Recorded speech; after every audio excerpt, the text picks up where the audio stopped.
কি তোমরা কি দেখে চিনতে পারছো এটা কি? এটা কিন্তু পালং শাক। আর এই পালং শাক দিয়ে বানাবো একটা টেস্টি রেসিপি। না দেখলে কিন্তু ভিডিওটা মিস করবে। চলো দেখে নিই। স্বাগত। আজকের রেসিপি কিন্তু দুর্দান্ত স্বাদের রেসিপি। আর অবশ্যই কিন্তু একদম স্ক্রিপ করো না এই ভিডিওটা। আর আজকের রেসিপি পালং শাক। পালং শাক দিয়ে তোমরা পালং বাটা বা পালং চিকেন, পালং এগ কারি অনেক খেয়েছো, কিন্তু আলু পালং কড়াইশুঁটি দিয়ে অবশ্যই একবার ট্রাই করে দেখো। আমি যে স্টাইলে বানাচ্ছি সেই স্টাইলে অবশ্যই একবার ট্রাই করে দেখো। আশা করছি তোমাদের মাছ, মাংস, ডিম ছাড়াই কিন্তু এই রেসিপিটা দিয়ে এক থালা ভাত খাওয়া হয়ে যাবে। চলো দেখে নিই আজকের রেসিপি। ভালো লাগলে অবশ্যই একটা লাইক করে দিও, কমেন্টের মাধ্যমে জানাতে একদমই ভুলো না যে কেমন লাগলো।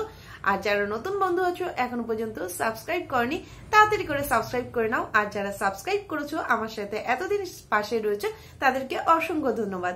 চলো শুরু করা যাক আজকের রেসিপি। রেসিপিটার জন্য এখানে আমরা পালং শাক নিয়ে নিয়েছি। এখানে ১ আঁটি মতো পালং শাক এখানে আমরা ব্যবহার করেছি। আর পালং শাকটাকে নিয়ে ভালো করে ধুয়ে পরিষ্কার করে নিয়েছি। এরপরে আমরা আলু নিয়ে নিচ্ছি। এখানে আমরা ৪টে আলুর ব্যবহার করেছি। খুব সামান্য উপকরণে এই রেসিপিটা কিন্তু অসাধারণ হয়। আর বাড়িতে কিছু না থাকলে এরকম সামান্য উপকরণ দিয়ে টেস্টি রেসিপি কিন্তু তোমরা বানিয়ে নিতে পারবে। আর এই আলুটাকে আমরা একটু বড় বড় সাইজ করে কেটে নিচ্ছি। এতে খেতে অনেক ভালো লাগবে আর এটা কিন্তু দেখতেও ভালো লাগবে। তোমরা সবসময় আলু দিয়ে পালং শাক দিয়ে অনেক রেসিপি ট্রাই করেছো। এই রেসিপিটা আমি যেভাবে বানিয়েছি সেভাবে একবার ট্রাই করে দেখো, খুব ভালো লাগবে। আলুগুলোকে সমস্ত কেটে নেওয়ার পরে আমরা একটা জলের মধ্যে আলুগুলোকে রেখে দিচ্ছি, যাতে লালচে না হয়ে যায়। এরপরে আমরা এখানে একটাই পেঁয়াজ নিয়েছি আর ৪টে রসুন নিয়েছি, ৪ কোয়া। পেঁয়াজের পরিমাণটা এখানে বেশি লাগে না, খুব অল্প পেঁয়াজ রসুনেই কিন্তু এই রান্নাটা হয়ে যায়। খুব সুন্দর রান্না আর একদম দুর্দান্ত স্বাদে তাড়াতাড়িও হয়ে যায়। পেঁয়াজটাকে আমরা ছোট ছোট করে কেটে নিলাম। কেটে নেওয়ার পরে আমরা কেটে নিচ্ছি রসুনগুলোকে। রসুনগুলোকে এরকম লম্বা লম্বা সরু সরু করে কেটে নিতে হবে। আর রসুনগুলোকে আমরা আর ঝিরিঝিরি করে কাটছি না, ঠিক এরকম লম্বা লম্বা সরু করে কেটে নিয়েছি। এখানে জল গরম করতে বসিয়ে দিয়েছিলাম। দেওয়ার পরে পালং শাকগুলো একটু ভাপিয়ে নেব। অবশ্যই পালং শাকগুলো আগে একটু ভাপিয়ে নেবেন। আর পালং শাকটা যতক্ষণে ভাপাতে বসিয়ে দেবেন, মনে রাখবেন যে তার আগে একটা পাত্রের মধ্যে ঠান্ডা জল আগে থাকতে রেডি করে রেখে দেবেন। কারণ পালং শাকের কালারটা যদি তোমরা এরকম সেম দেখতে চাও, এই এই কালারটা যদি আনতে চাও, তাহলে অবশ্যই আগে থাকতে একটা বাটিতে তোমরা ঠান্ডা জল রেডি করে রাখবে। পালং শাকটাকে উল্টে দেওয়ার পরে আমরা আরও কিছুক্ষণ এটাকে সামান্য একটু নুন দিয়ে ভালো করে ফুটিয়ে নিচ্ছি।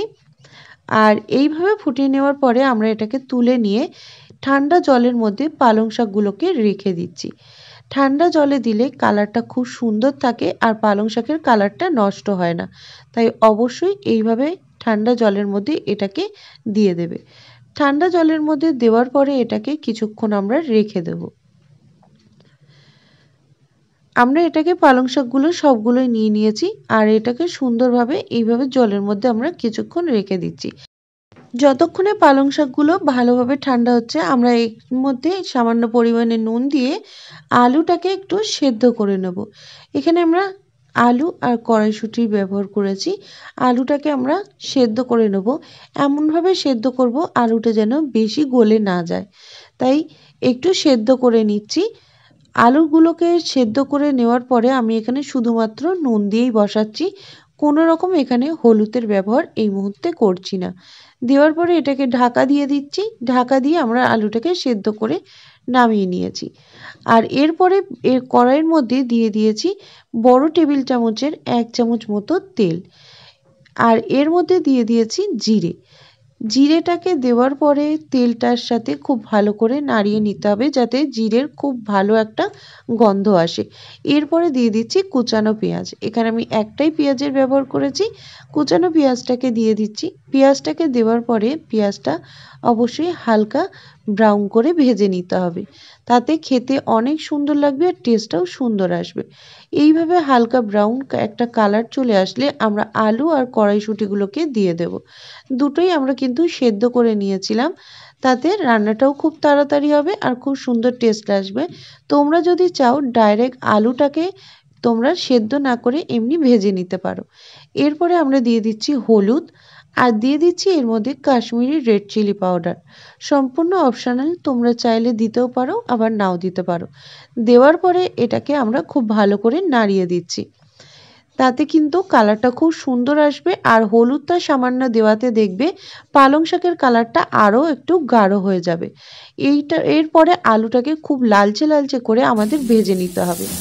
আর এর মধ্যে আমরা দিয়ে দিচ্ছি 2 চামচ মতো টক দই, কারণ এই রান্নাতে যদি আমরা টক দইটা ব্যবহার করি তাহলে একটু টক টক মিষ্টি মিষ্টি মতো হালকা আসবে, সেটা কিন্তু পালং শাকে খেতে অনেক ভালো লাগে। এইভাবে আমরা দইটাকে দিয়ে একদম লো ফ্লেমে ভালো করে কষিয়ে নিলাম। দইটা দিয়ে জোরে দেবেন না, তাহলে দইটা ফেটে যাবে। দিয়ে দিচ্ছি এর মধ্যে নুন আর চিনি স্বাদ মতো।